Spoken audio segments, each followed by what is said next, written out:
Sheriff for hosting us. I asked him, I was like, has your department had to grow in the last however many years? Yes. I was like, what's the population growth been? And he told me that in the last 10 years, the county's population has grown by 43%. I mean, that's incredible. I know there's good and bad that come with that because you get traffic and stuff, but I think it just shows you that people vote with their feet. Obviously, people have come to Florida, but they look to St. Johns County as a high quality of life. And part of that is because I think that you have really good law enforcement that are working really hard to keep everybody safe. And that's part of the reason why we're here today, to be able to sign a couple really good pieces of legislation. But before we do that, I want to recognize everybody who was with us. We do have our commissioner for the state Florida Department of Law Enforcement, Mark Glass. Of course, we have Sheriff Hardwick for St. Johns County Sheriff's Office. We have Representatives Duggan, Rizzo, Payne, and Leak. All but Rizzo are from this general area. Rizzo's joining us all the way down from Miami, Florida for this, so that's great. And then we're going to hear from Deputy Marquise Davis Welsh, who works here at the St. Johns County Sheriff's Office. We've developed a track record in Florida of supporting law enforcement that is quite simply second to none. We understood how important it is to have safe communities, and the way you do that is to support the people that are putting the uniform on and risking their lives to keep us safe. This became all important that we took that very clear position when 4 or 5 years ago you started to see movements to defund law enforcement. You saw a lot of attacks waged against law enforcement, and you really saw law enforcement be a job that a lot of people in many of these jurisdictions said, hey, this is a thankless thing. They had dedicated their careers to it, and they had enough, and then they've leave. So we saw that as actually an opportunity for the state of Florida, given our posture was much different. And so a couple years ago, we enacted $5,000 recruitment bonuses for new law enforcement officers. Some of that is recruiting from other states, but also young people that decide to go into the profession in Florida are eligible for it as well, and we've had success in both of those. But if you think about so the total bonus program, I'm going to announce in a second, but we've had people from 49 different states come to Florida to join law enforcement at the municipal, county, or state level, including more than 400 from 3 states alone. Could you guess them? California, Illinois, and New York. And if you think about what's happened around the country, some of these areas, St. Louis Police Department, all-time low in terms of the number of officers. Chicago, 1,600 fewer officers than they had in January of 2019. Of course, New York City, averaging 200 officers leaving the force every month. That's not by accident. They're doing that because they don't have the support of the community. A lot of these politicians weaponize against them, and a lot of the laws are so lax that it gives the criminals the advantage to be able to commit crimes really without major repercussions. And so our bonus program has been successful. In fact, I can say that very soon, because this stuff happens on a daily basis, but probably by the end of this month, we will have hit 5,000 officers who have qualified for our $5,000 bonus program. And that's a big, big deal, and it's made a big, big difference. And of course, that's after taxes, and so whatever we're paying is more than that, and then they net $5,000, which is really, really important. So we've distributed $32 million to date in that program. The legislature has continued to fund that in this year's budget. We're still going through the budget, and we'll finish that hopefully in the not-too-distant future. But I can tell you the $17 million that the legislature has put to continue our bonus program for law enforcement officers has been approved. And so we're going to have that for one more year, and that's really, really significant. We've also done things to ensure that local governments. Now, St. Johns County would not do this, but we've got a big, diverse state. Any municipality could have a handful of people on a city council that would do dumb things. So we, several years ago, enacted a policy to block local governments at the municipal and county level from defunding the police. We think it's an insane policy. We don't think people should be We don't think people should, why would you want to defund a police canine? I mean, come on. We don't think that they should be doing, we don't think there's a justification for it. And what happens is they do this, and when they've done this, they even the really anti-police jurisdictions have had to reverse because it's so crazy. So we don't want to put in a situation where any of our citizens are put at risk because you may have a handful of yahoos do something really stupid. So we're the first state in the country to stop that in its tracks, and that's been very, very successful.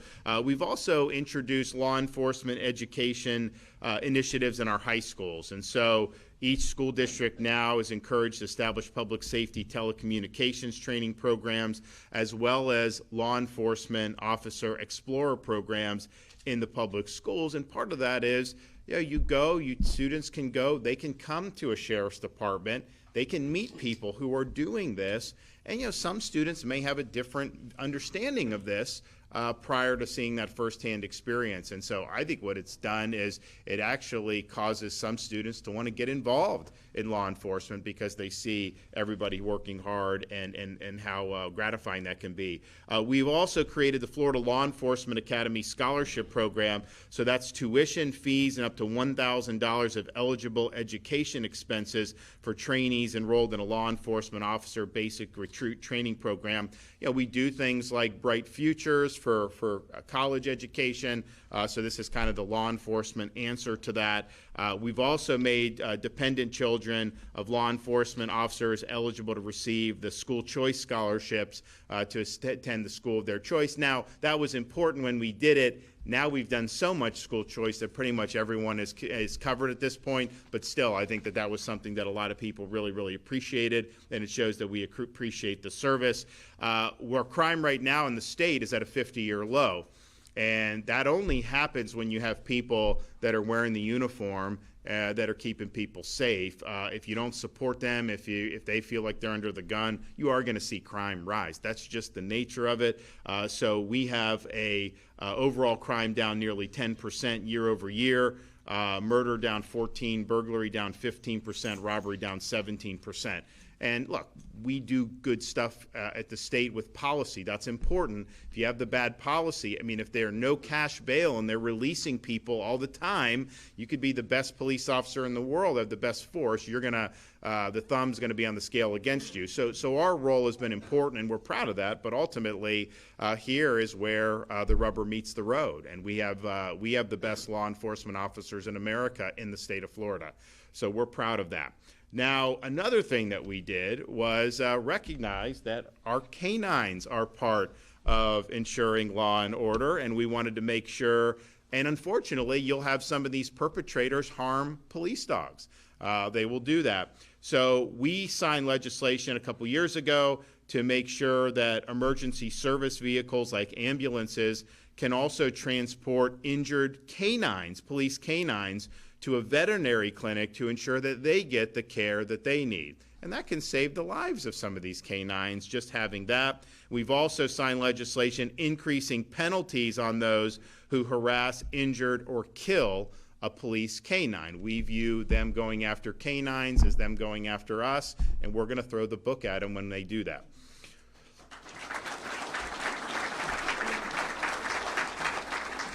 Now, when the canines, obviously we all have our terms of service.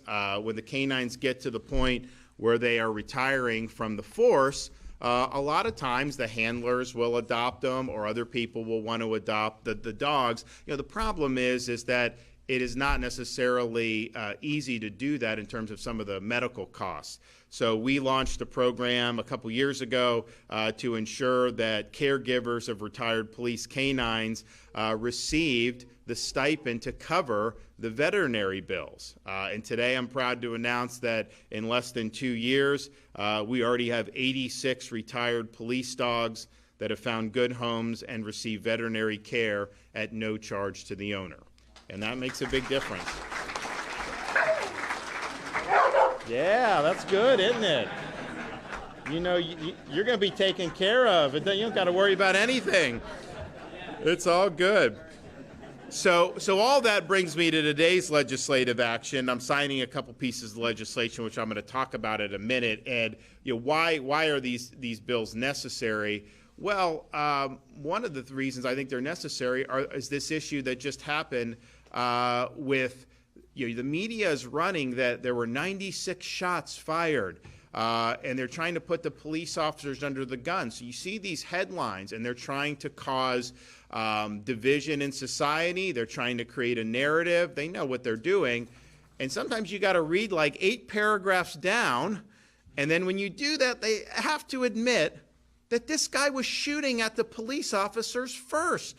So how are you in a situation where it's at all controversial to have a criminal suspect shooting at and hitting one of the police officers, firing shots, and they're not supposed to be able to respond in kind? They not only have a right to respond in kind, they have a duty to respond in kind when somebody is using lethal force against them. So how this is trying to be packaged into some narrative against the police officers, and they're trying to de-emphasize the fact that this guy shot, I think he shot his entire magazine, because he shot at least 10 shots, so it was 10 to 12 shots he was shooting. So then, of course, these other officers are going to respond in kind.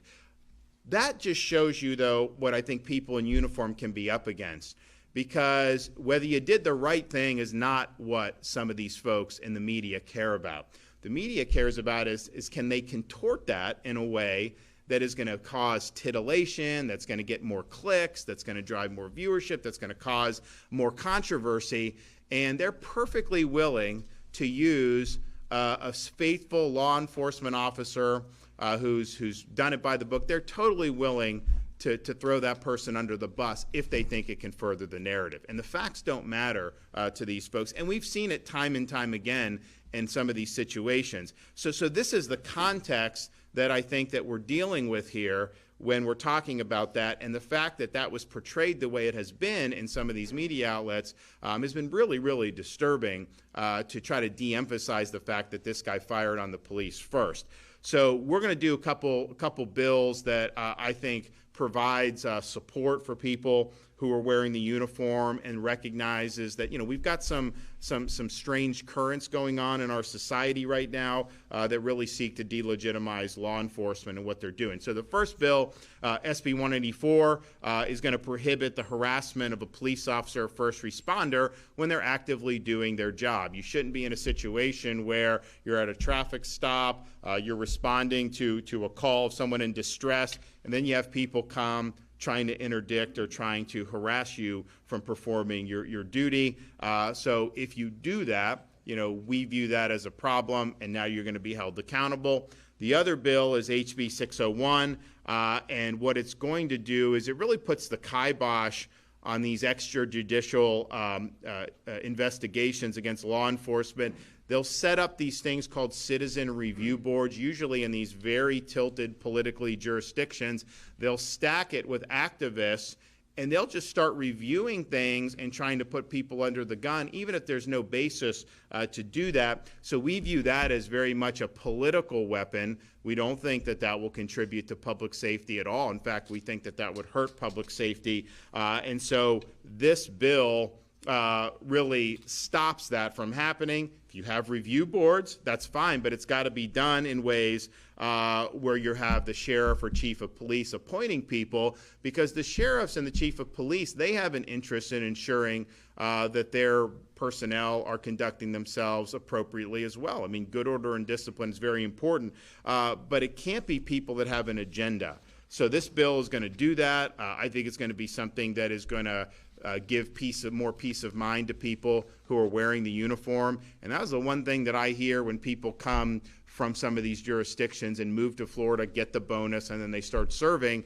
is they just have the radical difference. Yes, we have lower taxes, the weather, all that stuff, but they felt that the deck was stacked against them, that people wanted them to fail in their former jurisdictions, and they feel that they have a lot of support from the state, from the local government, and from the community here in the state of Florida, and that makes a huge difference. That's my morale is higher in Florida than it is in a lot of these jurisdictions. So we're going to keep it going. I want to thank the members of the legislature who are here today. Also thank those who could not be with us here today who were involved in passing this legislation. I think that if you look at the run we've had over the last several years, I don't think there's anyone that can match what we've done to protect the citizens of this state, but particularly to ensure that we respect and protect the men and women who wear the uniform. So, all right, we're going to hear from some of our folks now. So I will first bring up Mark Glass, and then we'll hear from some of the other folks.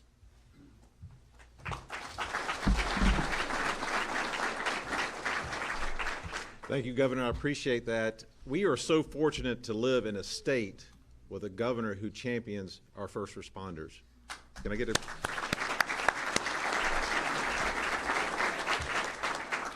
We talk about law enforcement a lot, but we also have our correctional and probation officers that the governor supports and our legislators support. We have our emergency medical and our fire department. They have to show up on scene when things are called. A lot of times the fire truck and the emergency medical service gets there before we do. And they have to almost stabilize a scene while stabilizing a patient. And sometimes the anxiety's up, people are around it, and they have to say get back while they work on the patient to save lives. So this bill will help them on that. Senate Bill 184 is a great piece of legislation because we have officers that have to deal with protest, and then we have to effect an arrest with somebody who is committing a crime during the protest. Then you have people around that officer that is also trying to dissuade them, and a part of that is impede, harass, or threaten while they're still trying to subdue this person so people can have a peaceful protest and get them out of the way. So this, I want to commend the legislation for pushing this forward, and Governor, thank you for taking this on and spearheading this, because we saw on TV with the New York police officers trying to subdue a guy to arrest him, and then you have people, illegal aliens coming in and trying to take shots at him. I mean, that's just uncalled for in our streets. And in the state of Florida, you're in a common sense state. So our firefighters have to deal with this, EMS has to deal with this, and they can give testimony through their career. So Senate Bill 184 is, I appreciate that. It's a great thing. Let's talk about House Bill 601. This is another one. We have been doing law enforcement or criminal justice reform in this state for decades. I just wish, I read ACLU's comment today saying this would impede the community with the law enforcement. I'd say I wish ACLU would get things right instead of get it wrong. If they would pay attention to how our state works, we have review boards. We have the Criminal Justice Standard and Training Commission that deals with every incident that's referred, that's mandatory referred by state statute over to them. And that body looks at them for moral character. Every agency has an internal affairs, and if they don't, they utilize another agency's internal affairs to investigate an incident, whether it is to see if it's criminal or non-criminal of the officer that it's involved with. So right there is several different ways. Also, too, let's talk about the policies and procedures. Policies and procedures are done. Almost every agency within the state of Florida are accredited through the state accreditation, and that's what they look at, policies and procedures. So I commend this legislation, House Bill 601, establishing these oversight boards for looking at policies and procedures, because that's where it starts at, the policies and procedures. If they violate the policy and procedures, they're held accountable by their agency. These men and women do not need to be scrutinized again and again by a committee that has no idea of what they're talking about. And on the 601, it requires them to have a law enforcement retiree at least on that board, from 3 to 7 people. That's fairness. And that's what this state does, is fairness. So I just want to say, commend the legislators. Thank you for this great legislation. Governor, I always tell everybody I have the best job in the world, but I really don't. I wish I was a canine handler, because this is awesome. That is the best job in the world, but I want to thank you for your leadership and having our back always. Thank you, sir. Okay.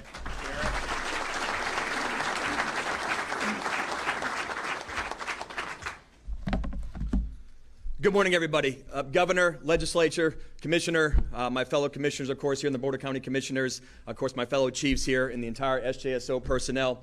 Thank you for being here this morning at the St. Johns County Sheriff's Office. Florida legislature and governor, you have once again set the gold standard in the United States of America, and you've proved, you continue to prove, and set the standard that we live in the most law enforcement friendly state in the United States of America, and you continue to do this. With the signing of Senate Bill 184, it just simply puts an exclamation point behind of what back the blue truly means in the state of Florida. You never know what you can encounter when responding to a call for service. And this isn't just go for the St. Johns County Sheriff's Office and all my fellow brothers and sisters that wear this uniform.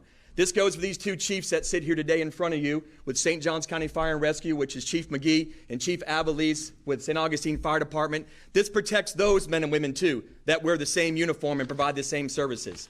And what this does is it sets up that boundary, that protective area around us so we can do our jobs. We're blessed in the St. Johns County where we have this partnership and relationship with our community that stand behind the blue just like you, Governor. And with that being said, this simply just gives us the law and gives us that latitude to enforce something that someone doesn't want to listen, doesn't want to pay attention as we continue to do our jobs. So again, with Senate Bill 184, it simply gives us the power to enforce. Again, Governor DeSantis, I can't thank you enough. I can't thank you enough for your friendship, for everything you've done, your steadfast support of not only your profession, but our profession, but what you do for my wife, Kendall, and I. Thank you for what you do. You don't just stand behind us, Governor. This is what you do, by the way. This is what the entire United States of America watches, what Florida does. This is what the governor does. He stands alongside of us. When I say he stands behind us, he doesn't. He stands alongside of us, neck and neck with us, shoulder to shoulder, doing the right thing and making this the best place to live, work, play, and raise a family. Thank you. Thank you for your...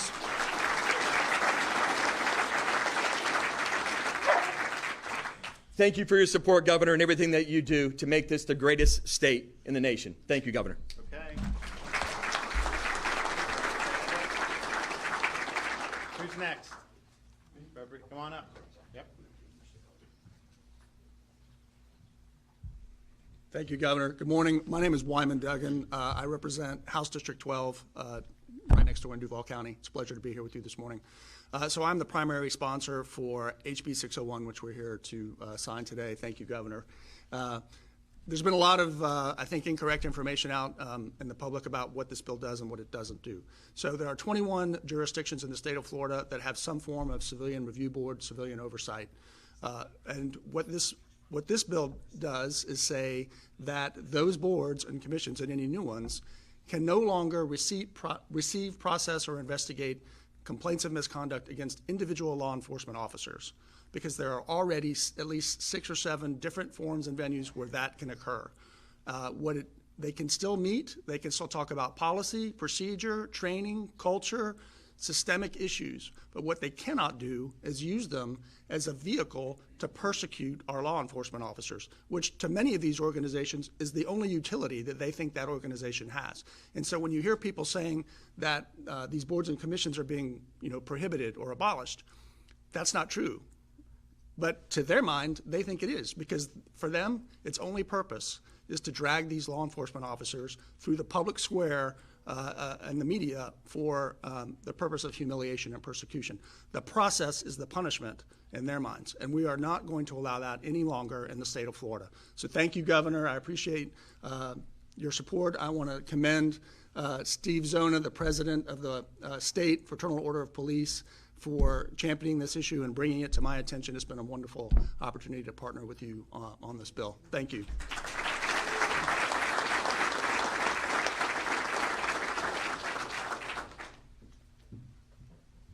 Thank you, Governor.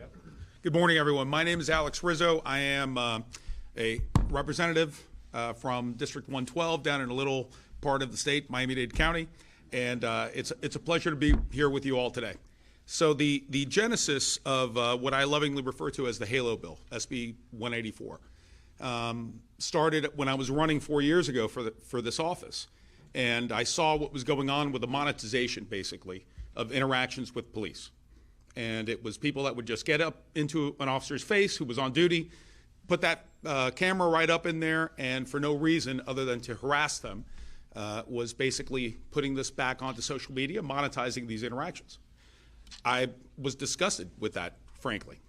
And so I sat down with my longtime friend, he's like a brother to me, Al Palacio, who is the district director for FOP, and I don't know where he is. Is he here somewhere? There he is. Al Palacio. We sat down at our favorite pizza place in our hometown of Hialeah, and we started talking about it. And I said, what does step back mean when a police officer says that to someone? And he said, well, it's sort of subjective, And so I was, what do you mean subjective? We've got to put something to that. We've got to make something, we have to make that mean something. And so we started drawing on a napkin, actually, and he's got the napkin. I think I saw it last night. And I said, well, there's got to be a protective halo around law enforcement. And I figured it would make sense. I think that every single person that's standing here, every single person that has ever put on a badge is a guardian angel, because instead of running from horror, they run towards the horror and protect the rest of us. And so that was the genesis of what I lovingly refer to as the Halo Bill. And then when I first was elected and I met the governor would come up to me and go, hey, what's up with that bill? And I said, well, we're working on it. And then the next session would come by, hey, what's up with that bill? I said, we're working on it, Governor, we're getting it there. But with leaders such as the first Prime Co, who's also from up here, the Prime co-sponsor of the bill, Representative Garrison, who was former prosecutor and a dear friend of mine, and we started working together on this. And we worked with leaders like Representative Leak, Representative Payne, Representative Duggan. We started working on this, and we kept working and working and working. Now, 4 sessions later, it finally came through fruition. So I want to thank the Speaker of the House, Paul Renner, for his support, Chair Perez, Danny Perez, and again, I already mentioned Chair Garrison, and also our Senate sponsor, Senator Avila, who also carried that in the Senate, and also the Lieutenant Governor, and of course the Governor's support all this way, because this is, like he said, like the Commissioner said, this is a common sense bill, and this is a bill about safety, and overall, again, it's about protecting the public, but also protecting every single person that wears that badge every single day. Thank you. Thank you, sir.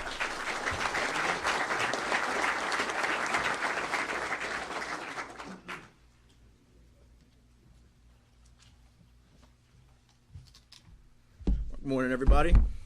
So I'm here to talk about the recruiting signing bonus. I was actually one of the ones that was blessed enough to receive that signing bonus. Thank you, Governor DeSantis. So that is a very beneficial thing in my behalf because so when I was in the academy, my transmission in my car broke down. So now I had to rely on my wife, which at the time she was my fiance. She brought me day in, day out to the academy, 8-hour day, along with her going to full-time to her job every day. She's also in the military. Then her transmission blew out. So now we're down to no car. So we actually had some people in our corner. My dad, her dad allowed us to utilize their vehicles until we were able to get things situated. So once I got that signing bonus, I was able to get my car fixed. So now we got back up to one vehicle. Now we can return that. So again, thank you for that. So,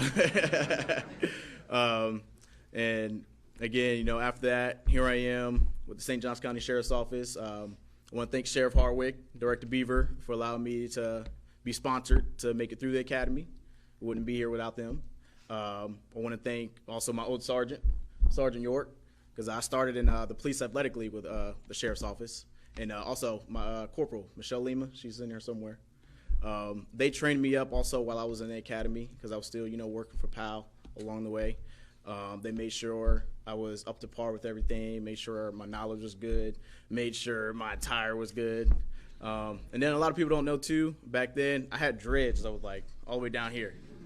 So one day, Sheriff, he was recruiting me for about 2 years. So I actually started coaching with him at Pedro Menendez High School, coaching football. And, he was just like, come on, man, it's a good place to work. Let's go ahead, come work for us. I'm just like, I don't know if I want to be a deputy.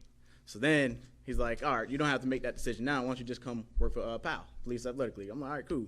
Still doing what I love, coaching, mentoring kids and everything. So long story short, I want to say halfway through a football game versus Marion County. We're on the sideline. We're down by like 6 points. And he's in the game. Next thing you know, I just crossed my arms. I look at him. I was like, hey, I think I want to be a deputy. And then he looked at me, brushed it off, and he was like, wait, what'd you just say? So I'm like, yeah. He was like, wait. All right. He was like, we'll talk about this tomorrow. So we finished the conversation up, and he was like, what changed? And I was like, honestly, I really don't know. But I think it was being in a police athletic league, being around everybody, all cops. So, it's like, I'm getting the best of both worlds. So, and also, a lot of people don't know, my mom, she was actually a correction officer in New Jersey for 18 years. So I'm like, kudos to you for that. I don't want to be in the jail. I'd rather take my chances on the street. So, but again, I want to thank them for allowing me to be here. And again, thank you, Governor DeSantis, for allowing me to receive that recruiting bonus. All right, good job.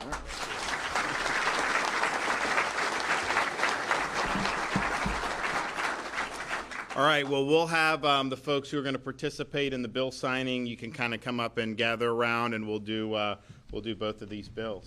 What breed is that? Bloodhound. Yeah, probably got a really good sniffer, I bet. Oh,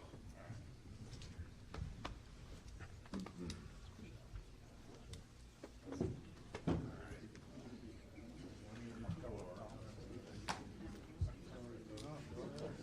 Today's 11, 12.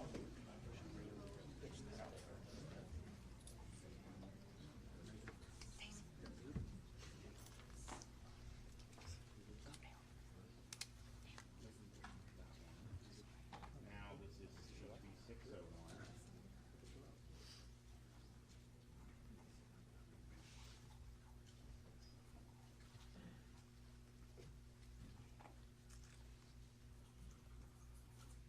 He wants one.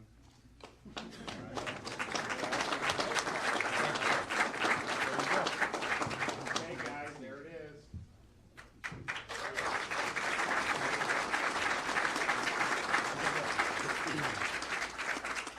Good deal. Okay, great job, guys. Good deal. Yeah. Congratulations, bro. Thanks. That's yours. Good job. Yeah, thank you. Good job. Absolutely. What breed is that? Oh, good. Okay. Good seat.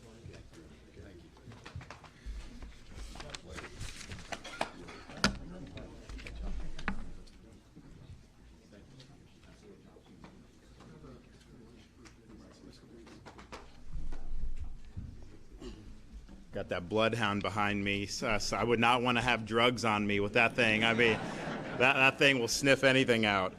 So we're excited about. It's been a great week if you think of what we've been able to do with support advancing public safety. We started with some fentanyl legislation on Monday. We signed legislation to combat the retail theft. And you think in Florida, it's actually down. A lot of these other places, they're looting stores left and right. And you have these retail theft rings, internet flash mobs that they try to do. So that ends in Florida with the signing of that bill. Then, of course, today we're here with a really important stuff. So it's been a good week, and we'll continue to do. We've got a lot of other pieces of legislation in the hopper. We're going through the budget. I think it's going to end up being a good budget year. Look, I'm going to have to pare back some of the spending in the budget because that's just what we have to do to make sure that we're fiscally responsible. But I think when we get the John Hancock on that and all the other pieces of legislation, I think people are going to look and say, okay, you're the #1 state for GDP growth over the last 5 years, lowest per capita debt in the United States, second lowest per capita state tax burden in the United States, lowest unemployment amongst large states by far, budget surplus, paid down 25% of the state's debt over the last 5 years, and yet are still managing to have record support for education, environmental restoration, infrastructure. In fact, we did the Moving Florida Forward, which is pumping additional billions in to accelerate some of these projects, which weren't even scheduled to start till next decade.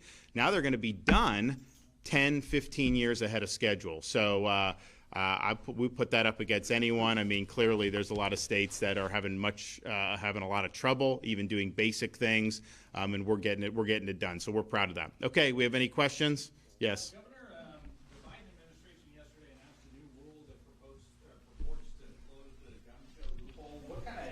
There is no gun. This is typical propaganda. If I have a gun store and you come in, you're required to run a background check. If I bring my inventory to a gun show, I still have to do the same thing as a FFL. There's no difference between a gun show and being in your store. And so that is something that really I think is a myth. Clearly, they don't have legislation. They need legislation if they're going to do anything. So it's another example of Biden just acting through executive fiat. He's going to get struck down finally when the whole pistol brace rule, that's unilateral. He does not have authority to do this. So, and the same thing with the student loan bailout. You know, I'm somebody, I think the colleges should be responsible to back the student loans because they've really benefited with these kids going into debt. So I'm not unsympathetic to it, but I'm not supportive of telling a truck driver he's got to pay the student loan for someone that got a degree in gender studies. That is not right. And so, but that's a debate you have legislatively. With Biden, he's already gotten slapped down on it. Now he's getting slapped down again. He's going to get, I think, but he's doing the same thing basically. Abusing law. If this was something he could have done, why didn't he do it on day one? Because people know that. So I think that this is an example of, you know, who governs our society. We have a constitutional system that was enacted at this country shortly after this country's founding. And it's very clear on who has the power to legislate, who is charged with executing those laws. What Biden is doing, and he's not the first president to do it, but what he's doing is he's taken the bureaucracy and this fourth branch of government, and he's using that to legislate without popular consent. And that's wrong. That is not the way we're supposed to be governed. And in this instance, it's obviously on a false premise because people that have gone to gun shows know when you buy a fight, you do go through background checks. They can't just, they're not exempt from it just because they happen to be at a gun show. And that's been the law for a long, long time. But it's a symptom of a larger problem of governing by executive fiat, doing these executive orders through the bureaucracy when you can't get this done through Congress. Gun sales here in Florida? I think it'll get challenged immediately, and I think it'll end up getting nixed because, look, they have debated legislating in this field for a long time, and they've not done it. So what? You have those, was that just window dressing, and yet a president can go issue new things? But let's just be clear on these gun shows because you have these narratives and these talking points. You go to a gun show, and all those people that are set out there with that, like every one of them must do a background check before they sell you the gun. That's just the truth. What they're talking about has nothing to do with gun shows. They're talking about if you as a private citizen sell a rifle to your cousin, do you have to do a background check on that? And the law does not currently require that. That is true. That has nothing to do with gun shows specifically. That's just a recognition that if someone's, you know, because the Schumers of the world, they want to say if you give a rifle, like if a brother gives if someone gives his brother a rifle, that they have to do a background check before they could just loan that if they go hunting or something. And what they're trying to do is really crimp the ability to exercise Second Amendment rights, which, oh, by the way, you know, we've stood up for in the state of Florida. Governor, in the House Bill 601, if Florida is the free state, shouldn't its citizens be free as they see fit to oversee those who could arrest them?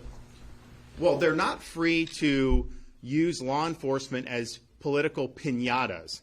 They're not free to create false narratives.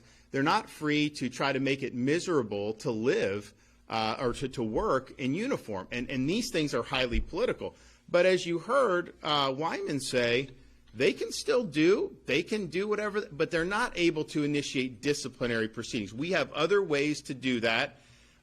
All the law enforcement personnel, the leadership, they have an interest in having discipline. It does not do good for them if people are not doing it by the book. And I know sometimes people think that like somehow they don't want to do that. They do want to do that. It will not end well for them if they let everyone just run loose and not play by the book. And I think these guys all know that. But these things have been political tools. So, yeah, they can meet, they can exercise whatever First Amendment freedom. They're not going to have any right to initiate disciplinary proceedings, and that's a very firm line that they've drawn on this bill, and I think that that's the appropriate line. Yes, sir. You signed the bill that would basically give the state authority over heat breaks as well as some minimum wage. What was your thinking on that? It really wasn't anything that was coming from me. There was a lot of concern out of one county, Miami-Dade, and I don't think it was an issue in any other part of the state. I think they were pursuing something that was going to cause a lot of problems down there. So I think a lot of the members of the Dade delegation created that just to steer clear of those problems. But it really is related mostly to that one county down in Miami-Dade. I've not seen that be an issue through the rest of the parts of the state. Governor, any chance we can expect to see you appoint some new JTA board members anytime soon? So I had a meeting on our appointments yesterday. We're working hard to do. I mean, sometimes, when you have some of these vacancies, people got to apply. There's a process. You got to run vets, and so it's not as easy as just saying, hey, yeah, go ahead and get on there. So we are doing it. I've been reviewing kind of the progress of it. So I would expect something relatively soon. But I'm not prepared to make any appointments today, but hopefully we'll be able to do it in the not too distant future.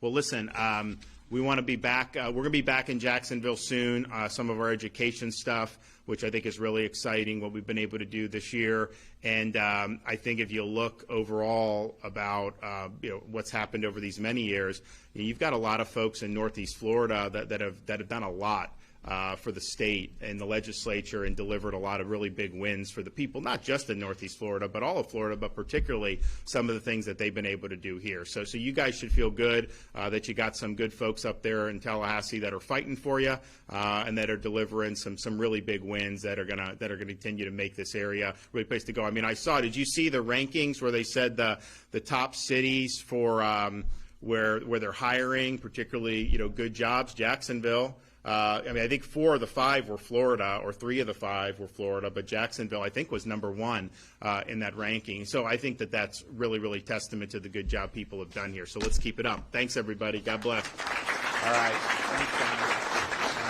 John.